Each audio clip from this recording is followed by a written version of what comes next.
दीपांशु, मुझे लग रहा है कि देखिए बाजार में प्री बजट रैली जो होनी थी वो इस बार नहीं हुई, और मुझे लग रहा है कि पिछले साल के बजट के जैसे बजट अनाउंसमेंट के बाद मार्केट में एक बहुत बड़ी उछाल आपको देखने को मिली। मुझे लग रहा है कि इस साल भी बजट बहुत ही ग्रोथ ओरिएंटेड बजट रहेगा। इसमें एक अच्छी बात है कि जो आंकड़े अभी तक जो आए हैं वह मेरे ख्याल से गवर्नमेंट के लिए बहुत अच्छी बात है कि फिस्कल रेवेन्यू इस बार काफ़ी अच्छा है। In fact corporate tax, indirect taxes plus STTT, सबसे बड़ी बात एक ही जो नेगेटिव सरप्राइज़ है वो पीएसयू डाइवेस्टमेंट पे। एयर इंडिया का डाइवेस्टमेंट करने के बाद कोई बड़ा स्ट्रेटेजिक सेल या डिसइन्वेस्टमेंट हुआ नहीं है, बट डेफिनेटली जिस प्रकार का रेवेन्यू ग्रोथ आया है जीएसटी को भी लेके, हमको लग रहा है कि इस बजट में ग्रोथ पे अगर वापस गवर्नमेंट पिछले साल के जैसे फोकस करती है और कोई बड़ा नेगेटिव सरप्राइज अनाउंसमेंट नहीं आता है, तो मार्केट इस बात को बहुत थम्स अप देगी। और वही शायद मार्केट्स अभी इंडेक्स में दिखा रहे हैं। मार्केट्स उत्साहित है कि कल काफ़ी बड़े announcements insurance, housing finance, capital goods के लिए आ सकते हैं।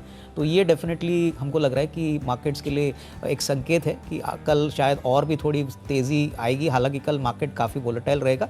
So net I think things look better going forward. नहीं, बिल्कुल। इनफैक्ट टेक्सटाइल कंपनीज़ में अगर हम Q2 की कमेंट्री कंपनीज़ के देखें, स्पेशली अगर अरविंद की बात करें जो काफ़ी बड़े मात्रा में एक्सपोर्ट करता है, करीबन 55%, क्लियरली मैनेजमेंट कमेंट्री पॉजिटिव है। इन्होंने ये भी कहा है कि जो एडवांस्ड टेक्निकल जो प्रोडक्ट्स है, जो नए मार्जिन वाले प्रोडक्ट्स है, वो एक्सपोर्ट मार्केट से पहले आएंगे और मार्जिन स्ट्रक्चर भी अच्छा होगा। हालांकि यहाँ पे वर्किंग कैपिटल थोड़ा लंबा होता है, बट ओवरऑल मुझे लग रहा है कि पीएलआई स्कीम जो टेक्सटाइल में अनाउंस की है उसका पूरा इम्पैक्ट अभी तक आया नहीं है।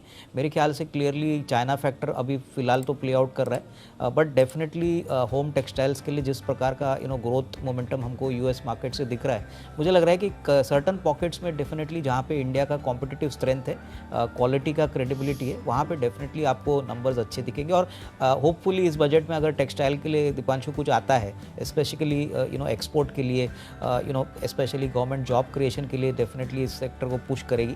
तो मुझे लग रहा है कि डेफिनेटली जो लार्जर इंटीग्रेटेड प्लेयर्स है कॉटन टेक्सटाइल, वहाँ पे आपको ज़्यादा री रेटिंग देखने को मिलेगी। काफ़ी समय के बाद होगा, बट डेफिनेटली मार्केट जानता है कि यहाँ पे जो ग्रोथ मोमेंटम हमने पिछले 2-3 क्वार्टर से देखा है वो आने वाले साल में भी सस्टेन होगा।